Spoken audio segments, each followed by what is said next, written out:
नमस्कार मित्रांनो. तर तुमचं आपल्या सेकंड मिनी ब्लॉग मध्ये स्वागत आहे.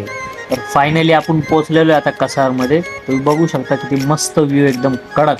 मग काय दिला आवाज, ये पेप्सी प्यायला म्हटलं. माय आता चाललोय पुढं बघा.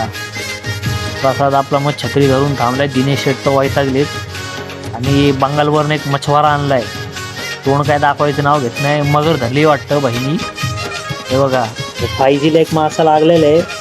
मग काय प्रणीलने दिलं ना आवाज, साबजी गो डेंजर आहे, भाकरी खायला लागतंय. बघा आता वाजले 7. आता शेवटचा ट्राय. हो म्हणला आता काहीतरी धरूनच राहणार. एकदम फोकस केले पाण्यावर आणि लंबदोर टाकून ठेवलंय. ते बघा, मग तिघांच्या वाटेला 3-3 मासे आलेत आणि जो छोटा काळा मासा आहे तो प्रतापच्या वाटेला आलाय, तोच ते दाखवतोय. आणि आता निघायची वेळ झालेली आहे घरी. तर आता चला निघूया घरी.